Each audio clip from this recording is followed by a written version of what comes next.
Hi there, this is Izzy. This week I'd like to repot my Angraecum Lady Lisa. So this is a plant I very recently got as a replacement for my Angraecum rutenbergianum number 2. And the reason I had to replace my Angraecum rutenbergianum is because, again, I got systemic rot in it. And I said, well, one learning point that maybe I should have for Angraecums is that I should put them into a self-watering setup, so that I don't splash the leaves in any way, shape or form when I'm watering them. And this is also supposed to be really good for Angraecums, to put them in a self-watering setup, because they really hate having their roots disturbed. And I don't know whether the Angraecum Lady Lisa is the same, but I'm going to assume it is because it's an Angraecum. So my plan today is to pop this little Lady Lisa into a self-watering setup.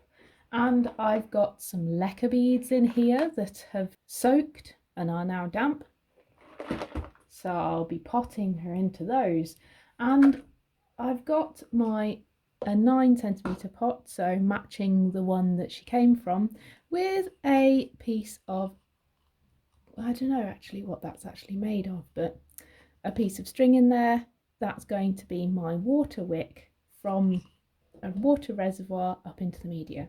And this, interestingly, is what I'm going to use as my orchid vase.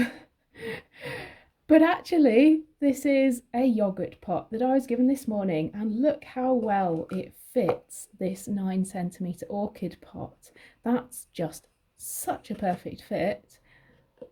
It's going to leave a little water reservoir at the bottom, as you can see from that, which is perfect for a self-watering setup, and is opaque, so I'm not going to have so much algal growth. So yeah, thanks to the neighbour that gave me their yogurt pot this morning, I'm dead pleased with that.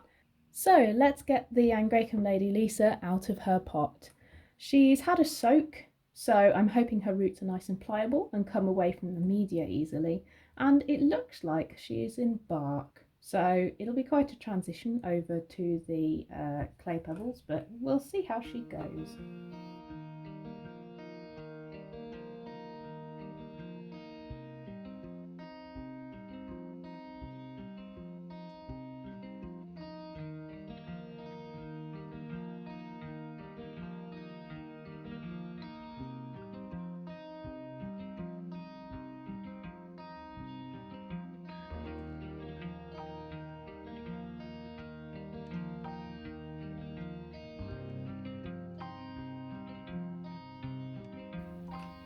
The usual seedling plug in the middle here, but actually a really lovely root system. Look at all of those beautiful roots.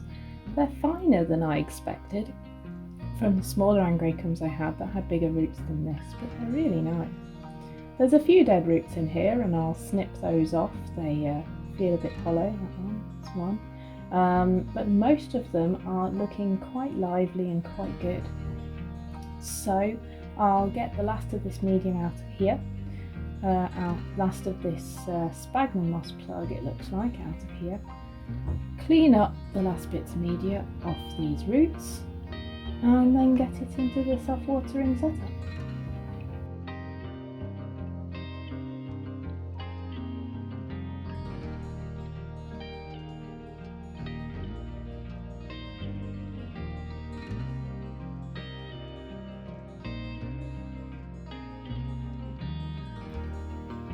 So, interestingly, it seems like this Angraecum cross, which I think is Magdalenae crossed with Scotianum, grows lots and lots of baby Angraecums from the base. So we've got 1, 2, 3, as well as the main fan.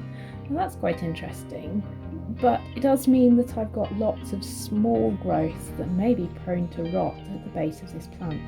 So I'll try and elevate this plant a little bit above the self-watering media, I think, when I plant it, and try and keep those new fresh growths that it's putting out away from any constant sources of moisture. But otherwise, I think we're good to go.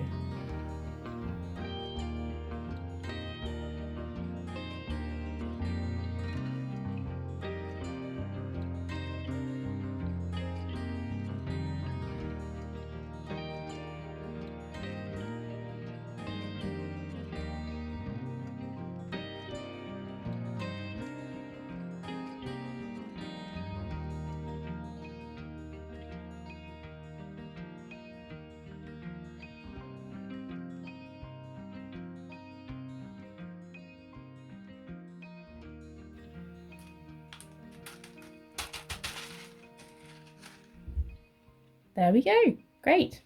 I'm going to get a piece of tissue so that I can clean up the leaves of any moisture, and that should be about it. And there we go, the Angraecum Lady Lisa. How lovely does she look? I'm quite impressed with the yogurt pot. We'll see how this goes, but I am so far pretty pleased with that and the general look. But I'm mostly pleased with the fact that I'm not going to be splashing this Angraecum's leaves again. So, to recap, the reason I've potted this Angraecum Lady Lisa in lacquer beads and a self-watering setup is because with Angraecums in the past I have rotted them, probably because I've splashed water on them at some point and they don't seem to be very tolerant of that at all. So this is an experiment to see whether this is the right kind of setup for this Angraecum. Angraecums also don't like root disturbance, so one advantage of the lacquer beads is that they're not going to break down like bark would, so I should be able to reduce the disturbance that this plant experiences. But I don't have many self-watering setups, in fact I only have two, so we'll see how well I get on with this. I am no expert in these. Thanks ever so much for listening.